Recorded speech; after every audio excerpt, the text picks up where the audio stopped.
Hello Tamil traders, good evening. இன்னைக்கு நம்மளோட மார்க்கெட்ல வந்து பார்த்தீங்கன்னா நிறைய அப்டேட்ஸ் நடந்திருக்கு. ஆனால் முக்கியமான விஷயம் என்னன்னா, இன்னைக்கு ஈவினிங் 6:15 வந்து பார்த்தீங்கன்னா ஈரானோட ஃபாரின் மினிஸ்டர் அவரோட சோஷியல் மீடியா பிளாட்ஃபார்ம்ல ஒரு போஸ்ட் போட்டிருக்காரு. அதாவது இந்த சீஸ்ஃபயர் முடிகிற வரையும் ஏப்ரல் 22, 23ஆம் தேதி பார்த்தீங்கன்னா சீஸ்ஃபயர் முடியுது இல்லையா, அது வரையும் பார்த்தீங்கன்னா எல்லா கப்பல்களுக்கும் ஃபுல் பர்மிஷன் கொடுத்துட்டோம்னு சொல்லிட்டு ஒரு போஸ்ட்டை போட்டிருக்காரு. அண்ட் இந்த அப்டேட் வந்த உடனே வந்து பார்த்தீங்கன்னா க்ரூட் ஆயில் வந்து $90 கீழே போயிடுச்சு. அண்ட் கோல்டு ப்ரைஸஸ் வந்து பார்த்தீங்கன்னா $4,900 வரைக்கும் போயிடுச்சு. அண்ட் அது மட்டும் இல்லாமல் நம்மளோட கிஃப்ட் நிஃப்டி 300 பாயிண்ட்டுக்கு மேலே கேப் அப்னு சொல்லிட்டு காமிச்சிட்டு இருக்கு. ஸோ வீக்கெண்டுக்குள்ளார வந்து பார்த்தீங்கன்னா இன்னும் நிறைய பாசிட்டிவான அப்டேட் வரது கூட வாய்ப்பு இருக்கு. ஸோ நம்ம அதை வந்து வெயிட் பண்ணி பார்ப்போம். அண்ட் நேற்றுலேருந்து பார்த்தீங்கன்னா நிறைய ஈவெண்ட்ஸ் நடந்திருக்கு, அதை ஒவ்வொன்றா பார்த்துருவோம். அண்ட் முதல்ல வந்து பார்த்தீங்கன்னா IMF, அதாவது வேர்ல்டு பேங்க் வந்து பார்த்தீங்கன்னா எல்லா நாடுகளோட பொருளாதாரத்தையும் வந்து பட்டியலிட்டு இருக்காங்க. அதுல வந்து பாத்தீங்கன்னா இந்தியா வந்து 6வது இடத்துக்கு தள்ளப்பட்டிருக்கு. இது வந்து பாத்தீங்கன்னா இதுக்கு முன்னாடி 4வது இடத்துல நம்ம இருந்தோம், இப்போ வந்து பாத்தீங்கன்னா 6வது இடத்துக்கு வந்திருக்கோம். இது எதனால இந்த வீழ்ச்சின்னு பார்த்தோம்னா, இந்திய ரூபாவோட மதிப்பு சரிஞ்சதுனால, இந்திய ரூபா வந்து டிப்ரிஷியேட் ஆனதுனால வந்து பாத்தீங்கன்னா நம்மளோட பொருளாதாரத்தோட வேல்யூவேஷன் வந்து பாத்தீங்கன்னா கம்மியா இருக்கு. இந்த மாதிரி ஒரு அப்டேட்டை பார்த்த உடனே வந்து பாத்தீங்கன்னா ஒரு இந்தியனா நமக்கு வந்து கவலை அளிக்கணும். என்னடா இது நம்மளோட பொருளாதாரம் கம்மியாயிடுச்சு அப்படின்னு சொல்லிட்டு கவலை அளிக்கணும். அவங்க வந்து பாத்தீங்கன்னா உண்மையான இந்தியன். ஆனால் இந்தியாவிலேயே இருந்துக்கிட்டு இந்தியாவை சுத்தமாக பிடிக்காத ஆட்களும், ஒரு கட்சியை எதிர்க்கிறன்ற பேரில் இந்திய அரசாங்கத்துக்கு எதிராக பேசுகிற ஆட்களும் வந்து பார்த்தீங்கன்னா இதுக்கு வந்து சந்தோஷப்படுவாங்க. பார்த்தீங்களா, நாங்கள் அப்போவே சொன்னோம் இந்தியா வந்து உட்படமாக தான் போகும்ன்ற மாதிரி சந்தோஷப்படுவாங்க. அண்ட் அந்த நபர்களுக்கு நான் ஒன்று தான் சொல்கிறேன், இந்த வீழ்ச்சி வந்து பார்த்தீங்கன்னா தற்காலிகமான ஒரு வீழ்ச்சி. காரணம் என்னன்னா, க்ரூட் ஆயிலோட விலை அதிகமானதுனால நம்மளோட இந்தியன் ரூபி வந்து டிப்ரிஷியேட் ஆயிருக்கு. காரணம் நம்மளோட ட்ரேட் டிஃபிசிட் அதிகமாயிடுமோன்ற பயத்தினால தான். அண்ட் க்ரூட் ஆயிலோட விலை வந்து பார்த்தீங்கன்னா குறைய போகுதுன்ற அப்டேட் வந்து இப்போதான் நமக்கு வந்தது 6:15. ஆனால் இன்னைக்கு காலையிலேயே வந்து பார்த்தீங்கன்னா RBI வந்து சில நடவடிக்கைகள் எடுத்திருக்காங்க. அண்ட் அதனோட விளைவாக வந்து பார்த்தீங்கன்னா இந்திய ரூபா வந்து பார்த்தீங்கன்னா $92.50 அளவுக்கு வந்துருச்சு. ஒரு டாலருக்கு நிகரான இந்திய ரூபா வந்து $92.50 கீழே வந்து ட்ரேட் ஆக ஆரம்பிச்சது. இயல்பாகவே வந்து பார்த்தீங்கன்னா நம்மளோட இந்திய ரூபாவோட மதிப்பு டாலருக்கு நிகராக ஏன் சரியும்னா ட்ரேட் டிஃபிசிட் காரணமாக தான். அதாவது நம்ம ஏற்றுமதியை விட இறக்குமதி அதிகமாக பண்ணுறதுனால வந்து பார்த்தீங்கன்னா நமக்கு வந்து டாலர் வரவை விட டாலர் செலவு வந்து அதிகமாக இருக்கும். இந்த டாலர் செலவு அதிகமாக இருக்கும்போது நம்ம காசை கொடுத்துட்டு டாலரை வாங்க வேண்டியதாக இருக்கும். அப்படி டாலரை வாங்குற சூழ்நிலை இருக்கும்போது நம்மளோட இந்திய ரூபாவோட மதிப்பு குறையும், டாலரோட மதிப்பு அதிகமாகும். ஸோ நம்ம பெரிய அளவில் வந்து இறக்குமதி பண்ணக்கூடிய பொருட்கள்னு பார்த்தோம்னா க்ரூட் ஆயில் ஒன்று, கோல்டு ஒன்று. மிச்ச பொருட்கள் வந்து பார்த்தீங்கன்னா இந்த அளவுக்கு நம்ம இறக்குமதி பண்ணுறது இல்லை. இதில் ஃபர்ஸ்ட்டு வந்து பார்த்தீங்கன்னா க்ரூட் ஆயில் தான். இந்த க்ரூட் ஆயில் இறக்குமதிக்கு வந்து பார்த்தீங்கன்னா RBI என்ன சொல்லியிருக்காங்கன்னா, இதுக்கு மேலே நீங்கள் க்ரூட் ஆயில் இறக்குமதி பண்ணும்போது டாலரில் காசு கட்டணும் இல்லையா, அந்த மாதிரி டாலரில் காசு கட்டும்போது நீங்கள் போய் ஓப்பன் மார்க்கெட்டில் டாலரை வாங்காதீங்க, RBIயோட கிரெடிட் லைன் யூஸ் பண்ணுங்க. அப்படி இல்லைன்னா RBIயோட ரெஃபரன்ஸ் ரேட் யூஸ் பண்ணி நீங்கள் டாலர் வாங்குங்க. அப்போ வந்து பார்த்தீங்கன்னா உங்களுக்கு வந்து டாலரோட விலை வந்து கம்மியாக இருக்குன்னு சொல்லியிருக்காங்க. இது வந்து பார்த்தீங்கன்னா ஒரு மிகப்பெரிய ஒரு அப்டேட். அண்ட் க்ரூட் ஆயிலுக்கு அடுத்தபடியாக இருக்கிறது வந்து பார்த்தீங்கன்னா கோல்டை பற்றி வந்து பார்த்தீங்கன்னா RBI என்ன சொல்லியிருக்காங்கன்னா, இதுக்கு மேலே தனி நபர்களோ தனி நிறுவனங்களோ நேரடியாக வந்து பார்த்தீங்கன்னா வெளியிலேருந்து கோல்டு இம்போர்ட் பண்ணக்கூடாது. வெறும் இந்தியன் புல்லியன் அசோசியேஷன் இருக்காங்க இல்லையா, அவங்க மூலியமாக தான் வந்து பார்த்தீங்கன்னா நீங்கள் வந்து கோல்டை இறக்குமதி பண்ணணும்னு சொல்லியிருக்காங்க. இப்போ என்ன ஆகும்னா, எப்படி இருந்தாலும் இறக்குமதி பண்ண தானே போகிறாங்க, இதில் போய் என்ன பெரிய சேஞ்சஸ்ன்னு சொல்லிட்டு நீங்கள் நினைக்கலாம். இப்போ உதாரணத்துக்கு நான் வந்து ஒரு நகை கடை வச்சிருக்கேன்னு வச்சுப்போம். ஸோ எனக்கு வந்து பார்த்தீங்கன்னா அடுத்த ஒரு வருஷத்துக்கு 2 வருஷத்துக்கு நகை வேணும், தங்க செய்யறதுக்கு வேணும்னு சொல்லிட்டு நகை விலை ஏறிடும் போல இருக்குன்னு சொல்லிட்டு நான் தங்கத்தை வாங்குறதுக்காக என்னோட ஒரு வருஷத்தோட தேவை 5 கிலோ தான் இருக்கும். ஆனால் அடுத்த 2 வருஷத்துக்கு வந்து பார்த்தீங்கன்னா 10 கிலோ தேவைன்னு சொல்லிட்டு நான் ஆர்டர் கொடுத்துறேன்னு வச்சுக்கோங்களேன். தேவையில்லாமல் 10 கிலோக்கான தங்கத்துக்கான ரூபா வந்து பார்த்தீங்கன்னா நான் டாலராக மாற்றணும். அந்த டாலர் வந்து பார்த்தீங்கன்னா வெளியே போகும். இதனால இந்திய ரூபா வந்து சரிவடையும். ஆனால் இப்போ வந்து பார்த்தீங்கன்னா இந்தியன் புல்லியன் அசோசியேஷன் மூலிமா நான் போகும்போது பார்த்தீங்கன்னா அவங்க வந்து என்ன பண்ணுவாங்கன்னா, எதுக்கு இப்போ இவ்வளோ வாங்குறீங்க, இப்போதைக்கு தேவையான அளவுக்கு வாங்கிக்கோன்னு சொல்லிட்டு அவங்களே வந்து பார்த்தீங்கன்னா ரெஸ்ட்ரிக்ஷன் பண்ண ஆரம்பிப்பாங்க. இதனாலேயும் வந்து பார்த்தீங்கன்னா இந்திய ரூபாவோட சரிவை வந்து தடுக்க முடியும். ஸோ இந்த மாதிரி அப்டேட் வந்த உடனே வந்து பார்த்தீங்கன்னா ஜுவல்லரி ஸ்டாக்ஸ் எல்லாம் பயங்கரமாக அடி வாங்குது. கல்யாண் ஜுவல்லர்ஸ் வந்து 5% அளவுக்கு இழுது. அண்ட் நம்மளோட இந்திய ரூபா வந்து பார்த்தீங்கன்னா கிட்டத்தட்ட 75 பைசாக்கு மேலே அப்ரிஷியேட் ஆகுது. அண்ட் இது மட்டும் இல்லாமல் பேங்க்ஸையும் கூட இதுக்கு மேலே நீங்கள் தங்கத்தையும் வெளியே இம்போர்ட் பண்ணாதீங்க அப்படின்னு சொல்லிட்டு ரெகுலேஷன்ஸை கொடுத்துருக்காங்க. இது எல்லாமே வந்து பார்த்தீங்கன்னா RBIயோட ஸ்ட்ரிக்டர் ஆக்ஷன்ஸை தான் காமிக்குது. உங்கள் எல்லாருக்குமே நல்லா ஞாபகம் இருக்கும், ஒரு 15 நாளுக்கு முன்னாடி பேங்க்ஸை வந்து பார்த்தீங்கன்னா ரெஸ்ட்ரிக்ட் பண்ணாங்க. நீங்கள் வந்து பார்த்தீங்கன்னா இந்த டாலரை வச்சு ஒரு ஆர்பிட்ரேஜ் ட்ரேட் மாதிரி பண்ணுறீங்க, அதன் மூலியமா வந்து பார்த்தீங்கன்னா இந்திய ரூபா வந்து சரிவடையுது, அதை பண்ணாதீங்கன்னு சொல்லியிருந்தாங்க. அப்போவே வந்து பார்த்தீங்கன்னா இந்திய ரூபா வந்து அப்ரிஷியேட் ஆச்சு. அண்ட் அதுக்கப்புறம் மறுபடியும் டிப்ரிஷியேட் ஆச்சு. ஆனால் இப்போ க்ரூட் ஆயிலோட விலையை விழுறதுனால கண்டிப்பாக வந்து நம்மளோட இந்திய ரூபா ஒரு டாலருக்கு $90 கீழே போகிறது கூட வாய்ப்பு இருக்கு. இதுல வந்து பாத்தீங்கன்னா பாசிட்டிவான விஷயம் இருக்கு, நெகட்டிவான விஷயம் இருக்கு. நம்ம ஒரு இன்வெஸ்டர்ஸா வந்து பார்ப்போம். இதுல பாசிட்டிவான விஷயம் என்னன்னா, டாலருக்கு நிகரான இந்திய ரூபாய் வந்து ஸ்ட்ரென்தன் ஆக ஆக வெளியில இருக்கிற ஃபாரின் இன்வெஸ்டர்ஸ் வந்து பாத்தீங்கன்னா உள்ள வருவாங்க. நமக்கு வந்து பாத்தீங்கன்னா இந்திய ரூபாய் சரிவடையாது, இந்திய ரூபாய் வந்து ஸ்ட்ராங்கா இருக்கும், நம்ம வந்து லாபத்தை எடுத்துட்டு மறுபடியும் பணத்தை கொடுத்துட்டு டாலரை வாங்கணும்னு நினைச்சா கூட கம்மியான பணத்தை கொடுத்தா போதும், அதிகமான பணத்தை கொடுக்க தேவையில்லை அப்படின்னு சொல்லிட்டு அவங்க நினைப்பாங்க. காரணம் என்னன்னா, இப்போ வந்து ஒரு டாலரை கொடுத்தா 92 ரூபாய் அவங்க கொடுக்குறாங்கன்னு வச்சுக்கோங்களேன். ஒரு வருஷம் கழிச்சு ஒரு டாலருக்கு வந்து பாத்தீங்கன்னா திருப்பி வாங்குறதுக்கு அவங்க 100 ரூபாய் கொடுக்கணும்னா அது அவங்களுக்கு கஷ்டம். அதே ஒரு வருஷம் கழிச்சு 92 ரூபாய் இருக்கிறது 93 ரூபாவோ 94 ரூபாய் போச்சுன்னா அவங்களுக்கு பரவாயில்ல இல்லையா? இந்த காரணத்தினால ஃபாரின் இன்வெஸ்டர்ஸ் வந்து பாத்தீங்கன்னா உள்ள வருவாங்க.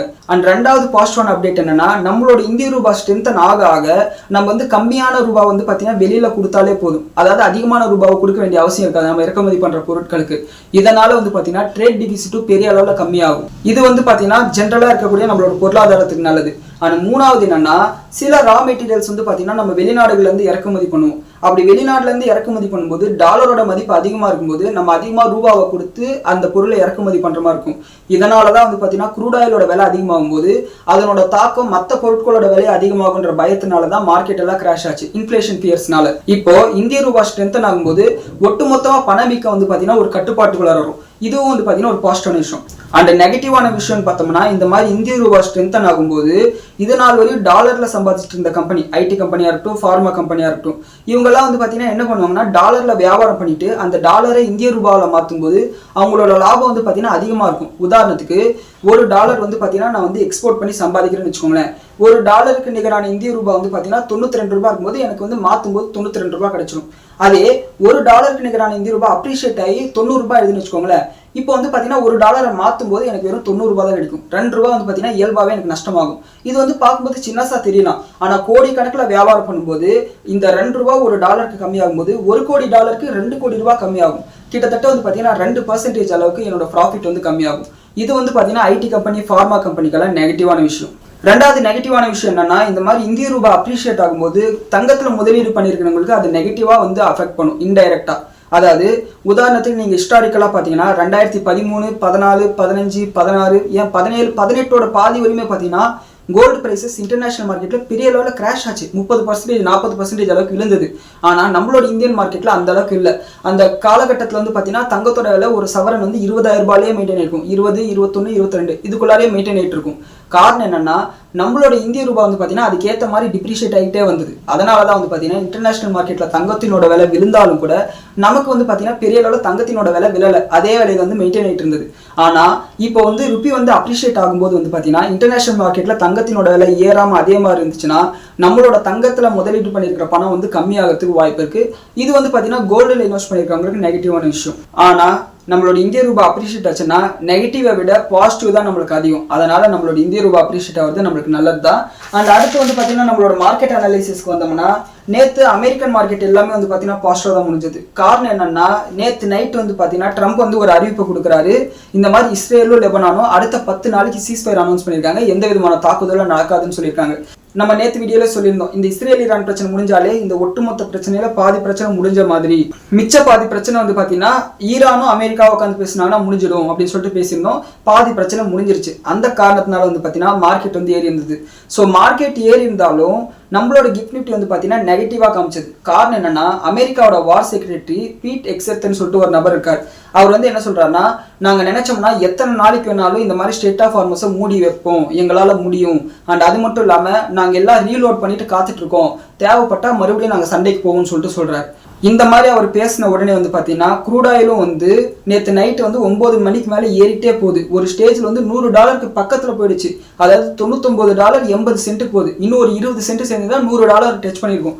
அந்த அளவுக்கு ஒரு பேனிக் வந்து கிரியேட் பண்ணுது. காரணம் என்னன்னா, எந்த கப்பலையும் போக விடலைன்னா லிட்டரலா பிசிக்கல் க்ரூட் ஆயிலுக்கு வந்து பாத்தீங்கன்னா ஒரு டிமாண்ட் இருக்கும். அண்ட் அது மட்டும் இல்லாம அமெரிக்காக்காரனுக்கு பிரச்சனை இல்லை, அவனே வந்து க்ரூட் ஆயில உற்பத்தி பண்றான், அவனுக்கு பிரச்சனை இல்லை. ஆனா நமக்கு வந்து பாத்தீங்கன்னா க்ரூட் ஆயில் வந்து மிடில் ஈஸ்ட்ல இருந்து பெரிய அளவில் வருது, ரஷ்யால இருந்து வருது. ஸோ ரஷ்யா க்ரூட் ஆயிலும் நாங்கள் நிறுத்துவோம், ஈரானோட க்ரூட் ஆயிலும் நிறுத்துவோம்னு சொல்லிட்டு சேர்த்து பேசியிருக்கானுங்க. இந்த காரணத்தினால க்ரூட் ஆயிலோட விலை பயங்கரமா இன்க்ரீஸ் ஆச்சு. அண்ட் அதனோட ரிப்பல் எஃபெக்டா வந்து பாத்தீங்கன்னா நம்மளோட மார்க்கெட்ல வந்து பாத்தீங்கன்னா கேப் டவுன் சொல்லிட்டு இண்டிகேட் பண்ணுது. போச்சுடா நாளைக்கு வந்து பாத்தீங்கன்னா ஒரு 50ல இருந்து 100 பாயிண்ட் அளவுக்கு நம்மளோட நிஃப்டி கேப் டவுன் ஓப்பன் ஆகும்னு சொல்லிட்டு நானும் எதிர்பார்த்துட்டு இருந்தேன். ஆனா அதுக்கப்புறம் வந்து பாத்தீங்கன்னா அமெரிக்கால ஈவினிங்க்கு மேல, அதாவது அவங்க டைமிங்ல ஈவினிங் மேல வந்து பாத்தீங்கன்னா ட்ரம்ப் வந்து சில ஸ்டேட்மெண்ட் கொடுக்குறாரு. ஈரானோட போர் ரொம்ப சீக்கிரமாகவே முடிஞ்சிடும். அண்ட் அது மட்டும் இல்லாமல் ஈரான் வந்து அவங்களோட என்ரிச்சடு யுரேனியம் இருக்கு இல்லையா, அது வந்து எங்களுக்கு கொடுக்கறதா ஒத்துக்கிட்டாங்கன்னு சொல்லிட்டு சொல்றாரு. இந்த மாதிரி ஸ்டேட்மெண்ட் ட்ரம்ப் கிட்ட வந்ததுக்கப்புறம் வந்து பார்த்தீங்கன்னா இந்த நெகட்டிவிட்டியெல்லாம் வந்து பார்த்தீங்கன்னா மெதுவாக ஃபேட் அவுட் ஆகுது. காலையில் கொரியன் இண்டெக்ஸும் சரி, ஜப்பானோட நிக்கை இண்டெக்ஸும் சரி 0.5% அளவுக்கு நெகட்டிவ் வந்தது. நம்மளோட கிஃப்ட் நிஃப்டி 30 பாயிண்ட் அளவுக்கு கேப் டவுன் ஓப்பன் ஆச்சு. அது பெரிய கேப் டவுன் சொல்ல முடியாது, ஃபிளாட் ஓப்பனிங் தான் சொல்லணும். அண்ட் இந்த பிரச்சனைலாம் இந்த மாதிரி போயிட்டு இருக்கும்போது வந்து பார்த்தீங்கன்னா பிரான்ஸோட பிரசிடென்ட் மேக்ரோன் வந்து பார்த்தீங்கன்னா நம்மளோட பிரைம் மினிஸ்டர் வந்து ஃபோன் பண்ணியிருக்காரு. அந்த இந்த மிடில் ஈஸ்ட் பிரச்சனையை பற்றி வந்து பேசியிருப்பாங்க போல. அண்ட் அது மட்டும் இல்லாமல் மேக்ஸிமம் இந்த பிரச்சனை முடிஞ்சிடும் அதுக்கான சிக்னல் தான் வந்து பார்த்தீங்கன்னா இன்னைக்கு ஈவினிங் 6:15 வந்து பார்த்தீங்கன்னா ஈரானோட ஃபாரின் மினிஸ்டரோட அந்த போஸ்ட். அதில் வந்து அவர் என்ன சொல்லியிருக்காருன்னா, இந்த சீஸ்ஃபயர் முடிகிற வரையும், அதாவது ஏப்ரல் 22, 23 வரையும் வந்து பார்த்தீங்கன்னா எல்லா கப்பல்களுக்கும் நாங்கள் அனுமதி கொடுக்குறோம்னு சொல்லிட்டாங்க. இப்படி சொன்ன உடனே வந்து பார்த்தீங்கன்னா க்ரூட் ஆயில் வந்து $90 கீழே ட்ரேட் ஆகிட்டு இருக்கு. நம்மளோட கிஃப்ட் நிஃப்டி திங்கக்கிழமை 300 பாயிண்ட் அளவுக்கு அதிகமாகும்னு சொல்லி ட்ரேட் ஆகிட்டு இருக்கு. இதை பற்றி வந்து பார்த்தீங்கன்னா இன்னைக்கு மத்தியானம் ஒரு 3 மணிக்கு நான் ஒரு வாய்ஸ் நோட் போட்டிருப்பேன் நம்மளோட வாட்ஸ்அப் குரூப்பில். அண்ட் அதில் வந்து பார்த்தீங்கன்னா நான் சொல்லியிருப்பேன், இந்த மாதிரி வந்து பார்த்தீங்கன்னா பாசிட்டிவான நியூஸ் வரதுக்கு வாய்ப்பு இருக்குது, நெகட்டிவான நியூஸ் வரதுக்கு வாய்ப்பு இருக்குது. அதனால ட்ரேடர்ஸ் வந்து பொசிஷன் வச்சுக்காதீங்கன்னு சொல்லியிருப்பேன். கண்டிப்பாக நீங்கள் எல்லாரும் வந்து க்ளோஸ் பண்ணியிருப்பீங்கன்னு சொல்லிட்டு நான் நம்புறேன். அண்ட் மண்டே வந்து பார்த்தீங்கன்னா நம்மளுக்கு வந்து பாசிட்டிவான அப்டேட் வரதுக்கு வாய்ப்பு இருக்குது. ட்ரம்ப் வந்து என்ன சொல்கிறாருன்னா, நான் வந்து ஒரு வேளை டீல் சைன் பண்ணுற மாதிரி இருந்தால் இஸ்லாமாபாத்துக்கு நான் நேரில் போகிறது கூட தயார்னு சொல்லியிருக்காரு. ஸோ என்ன நடக்குதுன்னு சொல்லிட்டு பொறுத்திருந்து பார்ப்போம். அண்ட் அடுத்து வந்து பார்த்தீங்கன்னா இன்னைக்கு நம்மளோட மார்க்கெட் அனாலிசிஸ்க்கு வந்தோம்னா, இன்னைக்கு நிஃப்டி வந்து பார்த்தீங்கன்னா காலையிலே 30 பாயிண்ட் அளவுக்கு கேப் டவுன் ஓப்பன் ஆகுது. அண்ட் அதுக்கப்புறம் வந்து பார்த்தீங்கன்னா நாள் ஃபுல்லாகவே வந்து பார்த்தீங்கன்னா மேலேயே தான் போயிட்டு இருந்தது. காரணம் என்னன்னா, இந்த மாதிரி ட்ரம்ப் வந்து பாசிட்டிவான ஸ்டேட்மெண்ட் கொடுத்ததுனால வந்து பார்த்தீங்கன்னா மார்க்கெட்டு குஷி அடிச்சு. அண்ட் அது மட்டும் இல்லாமல் இன்னைக்கு ஈவினிங் 6:15 இந்த அப்டேட் வருது. பெரிய பிளேயர்ஸ்க்கு வந்து கண்டிப்பாக தெரிஞ்சிருக்கும். அண்ட் எஃப்ஐஎஸ் கூட வந்து பார்த்தீங்கன்னா இன்னைக்கு வந்து கேஷ் மார்க்கெட்டில் பை சைடு தான் இருக்காங்க. 683 கோடி ரூபாய்க்கு அவங்க பை பண்ணியிருக்காங்க. அண்ட் டிஐஎஸ் வந்து பார்த்தீங்கன்னா 4721 கோடி ரூபாய்க்கு செல் பண்ணியிருக்காங்க. அண்ட் டிஐஎஸ்க்கு வந்து என்னாச்சுன்னு தெரியல. பேசாமல் இவங்க இருந்தாங்கனாலே மார்க்கெட் இன்னும் நல்லா ஏறும். நல்லா ஏறினதுக்கப்புறம் இவங்க செல் பண்ணலாம். ஸோ நம்ம வந்து ஒன்றும் சொல்கிறதுக்கு இல்லை. அண்ட் இன்னைக்கு வந்து பார்த்தீங்கன்னா சென்செக்ஸ் வந்து 500 பாயிண்ட்டும், பேங்க் நிஃப்டி வந்து 480 பாயிண்ட்டும் வந்து பாசிட்டிவ் முடிஞ்சிருக்கு. அண்ட் நிஃப்டி வந்து பார்த்தீங்கன்னா 170 பாயிண்ட் அளவுக்கு பாசிட்டிவ் முடிஞ்சிருக்கு. அண்ட் கிஃப்ட் நிஃப்டி வந்து இப்போதைக்கு வந்து 300 பாயிண்ட் அளவுக்கு கேப் ஓப்பன் சொல்லிட்டு காமிச்சிட்டு இருக்கு. அண்ட் நம்மளோட ப்ராடர் இண்டஸ்ட்ரீஸ்ல வந்தோம்னா நிஃப்டி வந்து 0.5% வந்து பாசிட்டிவ் வந்தது. ஆனால் மிட் கேப்பாக இருக்கட்டும், ஸ்மால் கேப்பாக இருக்கட்டும், இது எல்லாமே வந்து 1% 1.5% அளவுக்கு பாசிட்டிவிட்டியாக காமிச்சது. அண்ட் நம்மளோட போர்ட்ஃபோலியோ இன்னைக்கும் நிஃப்டியை விட அவுட் பர்ஃபார்ம் பண்ணியிருக்கும். அண்ட் செக்டார் வைஸ் வந்து பார்த்தீங்கன்னா எஃப்எம்சிஜி வந்து இன்னைக்கு வந்து டாப் பெர்ஃபார்மராக இருந்தது. கிட்டத்தட்ட 2.5% மேலே பாசிட்டிவ் வந்தது. அண்ட் ஐடி வந்து பார்த்தீங்கன்னா ஃபிளாட்டாக இருந்தது. அண்ட் மற்ற இண்டஸ்ட்ரீஸ் எல்லாம் வந்து பார்த்தீங்கன்னா 1% 1.5% அளவுக்கு பாசிட்டிவ் வந்தது. அண்ட் மெட்டல் கம்பெனிஸ்க்கெல்லாம் வந்து பார்த்தீங்கன்னா ஒரே குஷி தான் இந்த மாதிரி வந்து பார்த்தீங்கன்னா மெட்டல் பிரைசஸ் ஏறினதுனால. அண்ட் கோல்டு பிரைசஸ் வந்து பார்த்தீங்கன்னா இந்த அப்டேட் வந்ததுக்கு அப்புறம் $4850 $4900 ட்ரேட் ஆகிட்டு இருக்கு. அண்ட் நம்மளோட மார்க்கெட்ல வந்து பார்த்தீங்கன்னா கோல்டு பிரைசஸ் 24 கேரட் வந்து பார்த்தீங்கன்னா 15450 22 கேரட் கோல்டு வந்து பார்த்தீங்கன்னா 14157 ட்ரேட் ஆகிட்டு இருக்கு ஒரு கிராம். அண்ட் சில்வர் பிரைசஸ் வந்து பார்த்தீங்கன்னா 2,58,000 பர் கேஜிக்கு வந்து ட்ரேட் ஆகிட்டு இருக்கு. அண்ட் இந்த பிரச்சனை முடியுதுன்னும் போதே கோல்டு பிரைசஸ் வந்து ரேலி ஆக ஆரம்பிச்சிடும், க்ரூட் ஆயில் விலை ஆரம்பிச்சிடும், நம்மளோட ₹20 அப்ரிஷியேட் ஆக ஆரம்பிச்சிடும். அண்ட் இது வந்து பார்த்தீங்கன்னா நமக்கு வந்து ஒரு பாசிட்டிவான அப்டேட். அடுத்து ஸ்டாக் ஸ்பெசிஃபிக் நியூஸ்க்கு வந்தோம்னா, நேற்றே நம்மளோட வீடியோவில் நம்ம பேசியிருந்தோம். வாட்டெக் வெபாக்கு வந்து பார்த்தீங்கன்னா சவுதி அரேபியா கிட்ட இருந்து சீவேஜ் ட்ரீட்மெண்ட் பிளான்ட்டுக்கு வந்து 600 கோடி ரூபாய் மதிப்புள்ள ஆர்டர் கிடைச்சிருக்குன்னு சொல்லிட்டு. ஆனால் கம்பெனி தரப்புல என்ன சொல்லியிருக்காங்கன்னா, எங்களுக்கு வந்து இன்னும் சவுதி அரேபியா கிட்ட இருந்து அஃபிஷியலாக எந்த அனௌன்ஸ்மெண்ட்டும் வரல. ஸோ இதனால வந்து பார்த்தீங்கன்னா இது வெறும் நியூஸ் ரிப்போர்ட் தான் சொல்லிட்டு கிளாரிஃபை பண்ணியிருக்காங்க. அண்ட் அதன் காரணமாக இன்னைக்கு வந்து ஷேரை வந்து 3% அளவுக்கு அடிச்சிருக்காங்க. அடுத்து விப்ரோ வந்து பார்த்தீங்கன்னா அவங்களோட Q4 நம்பரை நேற்று அனௌன்ஸ் பண்ணியிருந்தாங்க. அதோட சேர்த்து 15,000 கோடி ரூபாய் மதிப்புள்ள பைபேக்கே வந்து பார்த்தீங்கன்னா அனௌன்ஸ் பண்ணியிருந்தாங்க. அண்ட் இன்னைக்கு வந்து பார்த்தீங்கன்னா விப்ரோட ஷேர்ஸை 5% அளவுக்கு அடிச்சிருக்காங்க. காரணம் என்னன்னா, ரிசல்ட் வந்து மார்க்கெட் எதிர்பார்த்த அளவுக்கு இல்லை. அண்ட் அவங்களோட பைபேக் வந்து 15,000 கோடி, அதில் வந்து 60 கோடி ஷேர்ஸ் வந்து அவங்க வாங்க போறாங்க. அண்ட் ஹிஸ்டாரிக்கலாக இவங்களோட அக்செப்டன்ஸ் ரேஷியோ வந்து எவ்வளோ இருந்திருக்குன்னா 44% அளவுக்கு இருந்திருக்கு. அதாவது 100 ஷேரை வந்து நீங்கள் அப்ளை பண்ணுறீங்கன்னா 44 ஷேர் அளவுக்கு இங்கே திருப்பி வாங்கிக்கிறதுக்கு வாய்ப்பு இருக்குது. ஸோ வந்து யாராவது விப்ரோட ஷேர் ஹோல்டர் இருந்தீங்கன்னா இந்த பைபேக்கில் பார்ட்டிசிபேட் பண்ணுறீங்களா இல்லையான்றது கீழே கமெண்ட் செக்ஷனில் சொல்லுங்கள். நான் வந்து பார்த்தீங்கன்னா இந்த பைபேக்கில் பார்ட்டிசிபேட் பண்ணுறேன். அண்ட் அடுத்து வந்து பார்த்தீங்கன்னா வாரி ரினியூவபிள்ஸ் வந்து பார்த்தீங்கன்னா அவங்களோட Q4 நம்பர் ரிலீஸ் பண்ணியிருந்தாங்க. அண்ட் அது வந்து பார்த்தீங்கன்னா சூப்பராக கொடுத்துருக்காங்க. அதாவது அவங்களோட ப்ராஃபிட் வந்து பார்த்தீங்கன்னா 66% அளவுக்கு இன்க்ரீஸ் ஆயிருக்கு. அண்ட் அதாவது போன வருஷம் இதே குவார்ட்டரில் வந்து பார்த்தீங்கன்னா 94 கோடி ரூபாய் லாபம் சம்பாதிச்சிருக்காங்க. இந்த வருஷம் வந்து பார்த்தீங்கன்னா 155 கோடி ரூபாய்க்கு லாபம் வந்து இன்க்ரீஸ் ஆயிருக்கு. அண்ட் முக்கியமான விஷயம் என்னன்னா இவங்களோட மார்ஜின், அதாவது போன வருஷம் வந்து பார்த்தீங்கன்னா 26% அளவுக்கு மார்ஜின் மெயின்டைன் பண்ணியிருக்காங்க. ஆனால் இந்த வருஷம் வந்து அது 19% குறைஞ்சிருக்கு. கொஞ்சம் இமேஜின் பண்ணி பாருங்களேன். ரா மெட்டீரியல் காஸ்ட்டோ இல்லை ஏதோ ஒரு விஷயமா இருக்கலாம், அதனால வந்து மார்ஜின் குறைஞ்சிருக்கலாம். ஆனால் மறுபடியும் உங்களோட மார்ஜின் இவங்க எக்ஸ்பேண்ட் பண்ணாங்கன்னா இந்த ப்ராஃபிட்டபிலிட்டி பல மடங்கு இன்க்ரீஸ் ஆகிறது வாய்ப்பு இருக்கு. அந்த எக்ஸ்பெக்டேஷனால தான் வந்து பார்த்தீங்கன்னா மார்க்கெட் வந்து இன்னைக்கு ரிவார்ட் பண்ணிருக்கு. அண்ட் அடுத்து வந்து பார்த்தீங்கன்னா ஏஞ்சல் ஒன்று அவங்களோட Q4 நம்பர் ரிலீஸ் பண்ணியிருந்தாங்க. ப்ராஃபிட் வந்து பார்த்தீங்கன்னா இவங்களுக்கு இன்க்ரீஸ் ஆயிருக்கு. அதாவது இயர் ஆன் இயர் பேசிஸ்ல வந்து பார்த்தீங்கன்னா 84% அளவுக்கு உங்களோட ப்ராஃபிட் வந்து இன்க்ரீஸ் ஆயிருக்கு. போன வருஷம் வந்து பார்த்தீங்கன்னா இதே Q4ல வந்து 175 கோடி லாபம் பண்ணியிருந்தாங்கன்னா இந்த Q4ல வந்து பார்த்தீங்கன்னா 320 கோடி ரூபாய் அளவுக்கு லாபம் பண்ணியிருக்காங்க. இது வந்து 84% இன்க்ரீஸ் ஆயிருக்கு ஒன்று. ஆனால் முக்கியமான விஷயம் பார்த்தீங்கன்னா எங்களோட மார்ஜின் தான். போன வருஷம் வந்து பார்த்தீங்கன்னா எங்களோட மார்ஜின் 32% இருந்திருக்கு. அண்ட் இந்த வருஷம் வந்து பார்த்தீங்கன்னா 41% அந்த மார்ஜின் இன்க்ரீஸ் பண்ணியிருக்காங்க. இதனால வந்து பார்த்தீங்கன்னா காலையிலேயே ஒரு 3% அளவுக்கு இந்த ஷேர் பிரைஸ் வந்து இன்க்ரீஸ் ஆயிருந்தது. ஆனால் மத்தியானத்துக்கு மேலே ஒரு அப்டேட் கொடுக்குறாங்க. அடுத்த வருஷத்துக்கான மார்ஜினோட கைடன்ஸ் வந்து நாங்கள் 45% 50% வரையும் மெயின்டைன் பண்ணணும்னு சொல்லியிருக்காங்க. அதாவது ஆல்ரெடி எங்களோட மார்ஜின் வந்து 41% இருக்கு. இதுல இருந்து 50%னா கிட்டத்தட்ட 25% அளவுக்கு இவங்களோட மார்ஜினே இன்க்ரீஸ் ஆக போகுது. அதாவது இவங்க புதுசா எந்த கிளைண்ட்டும் வராம அதே பிசினஸ் மெயின்டைன் பண்ணாலே அடுத்த வருஷம் இவங்களோட ப்ராஃபிட் வந்து 25% இன்க்ரீஸ் ஆகும்.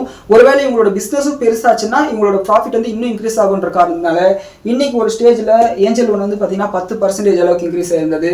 அடுத்து VST இண்டஸ்ட்ரீஸ் வந்து பாத்தீங்கன்னா அவங்களோட Q4 நம்பரை வந்து ரிலீஸ் பண்ணியிருக்காங்க. VST இண்டஸ்ட்ரீஸ்னா ஒன்றும் இல்லை, ஐடிசி மாதிரி இவங்களும் சிகரெட் விற்கக்கூடிய ஒரு கம்பெனி. அதாவது சிகரெட் மேலே டாக்ஸஸ் போட்டது, அதனால அவங்களோட சேல்ஸ் கம்மியாகும்னு சொல்லிட்டு எல்லாரும் பயந்தோம். ஆனால் இவங்களோட ப்ராஃபிட் வந்து பார்த்தீங்கன்னா டபுள் ஆயிருக்கு. அதாவது போன வருஷம் இதே குவார்ட்டர்ல வந்து 51 கோடி லாபம் சம்பாதிச்சாங்கன்னா இந்த வருஷம் 116 கோடி வந்து லாபம் சம்பாதிச்சிருக்காங்க. அண்ட் இது வந்து பார்த்தீங்கன்னா முழுக்க சிகரெட்லேயே வரல. இவங்க வந்து பார்த்தீங்கன்னா ஒரு எக்ஸப்ஷனல் ஒன் டைம் கெயின் வந்து வந்திருக்கு இவங்களுக்கு. அதனால தான் வந்து பார்த்தீங்கன்னா ப்ராஃபிட் இன்க்ரீஸ் ஆயிருக்கு. ஈவன் இந்த கெயினை எடுத்துட்டு பார்த்தா கூட சிகரெட்டோட சேல்ஸ் வந்து பார்த்தீங்கன்னா இன்க்ரீஸ் ஆயிருக்குன்னு சொல்லியிருக்காங்க. இது வந்து பார்த்தீங்கன்னா VST இண்டஸ்ட்ரீஸ்க்கு இன்க்ரீஸ் ஆயிருக்குன்னா ஐடிசியோட சேல்ஸ் இன்க்ரீஸ் ஆயிருக்கும். மேபி ஐடிசியோட ரிசல்ட் வரும்போது ஐடிசி வந்து பாசிட்டிவ் ரியாக்ட் பண்ணுறது வாய்ப்பு இருக்கு. அண்ட் இவங்க வந்து பார்த்தீங்கன்னா ஒரு ஷேருக்கு 12 ரூபாய் அளவுக்கு வந்து டிவிடெண்ட் வந்து அனௌன்ஸ் பண்ணியிருக்காங்க. அண்ட் அடுத்து வந்து பார்த்தீங்கன்னா அரவிந்தோ ஃபார்மாவோட ஒரு இன்ஜெக்ஷனுக்கு வந்து பார்த்தீங்கன்னா USFDA அப்ரூவல் கிடைச்சிருக்கு. அண்ட் இந்த இன்ஜெக்ஷன் வந்து பார்த்தீங்கன்னா யூரியா சைக்கிள் டிசார்டர் இருக்கக்கூடிய பேஷண்ட்ஸ் வந்து யூஸ் பண்ணுவாங்கன்னு சொல்லியிருக்காங்க. இது வந்து பார்த்தீங்கன்னா அவங்களுக்கு வந்து ஒரு பாசிட்டிவ் அப்டேட். அண்ட் அடுத்து ஜாகில் ப்ரீபெய்ட் சர்வீசஸ் இருக்கு இல்லையா, அவங்க வந்து பார்த்தீங்கன்னா ஃபெடரல் பேங்கோட ஒரு 3 வருஷ கான்ட்ராக்ட் வந்து சைன் பண்ணியிருக்காங்க. இதில் வந்து அவங்க என்ன பண்ண போறாங்கன்னா ஃபெடரல் பேங்க்ல வேலை செய்யக்கூடிய எம்ப்ளாயிஸ் இருப்பாங்க இல்லையா, அவங்களோட எக்ஸ்பென்சஸ் எல்லாம் மேனேஜ் பண்ற வேலையை வந்து பார்த்தீங்கன்னா இந்த ஜாகல் வந்து பண்ண போறாங்க. இது வந்து பார்த்தீங்கன்னா ஜாகலுக்கு வந்து ஒரு பாசிட்டிவ் அப்டேட். அடுத்து வந்து பார்த்தீங்கன்னா கிறிசல் நம்மளோட போர்ட்ஃபோலியோ இருக்கக்கூடிய ஒரு கம்பெனி, இவங்களோட ப்ராஃபிட் வந்து 46% வரையும் இன்க்ரீஸ் ஆயிருக்கு. அதனால ஒரு ஸ்டேஜ்ல வந்து பார்த்தீங்கன்னா இவங்களோட ஷேர் பிரைஸ் வந்து 5% அளவுக்கு இன்க்ரீஸ் ஆயிருந்தது இன்ட்ராடேல. அண்ட் இவங்களோட போன வருஷத்து லாபம் பார்க்கும்போது 160 கோடி, இந்த வருஷம் வந்து பார்த்தீங்கன்னா 233 கோடி ரூபாய் சம்பாதிச்சிருக்காங்க. ஈவன் மார்ஜினும் கூட வந்து பார்த்தீங்கன்னா ஒரு 1.5% அளவுக்கு இன்க்ரீஸ் ஆயிருக்கு. போன வருஷம் வந்து பார்த்தீங்கன்னா 28% இருந்தது, இந்த வருஷம் வந்து பார்த்தீங்கன்னா 30% அளவுக்கு இன்க்ரீஸ் பண்ணியிருக்காங்க. அண்ட் அது மட்டும் இல்லாமல் இவங்களோட ஃபர்ஸ்ட் இன்ட்ரீம் டிவிடெண்ட் அனௌன்ஸ் பண்ணிட்டாங்க. 9 ரூபா பர் ஷேர் வந்து டிவிடெண்ட் அனௌன்ஸ் பண்ணியிருக்காங்க. இது வந்து பார்த்தீங்கன்னா கிறிஸ்டலோட ஷேர் ஹோல்டர்ஸ் நோட் பண்ணிக்கோங்க.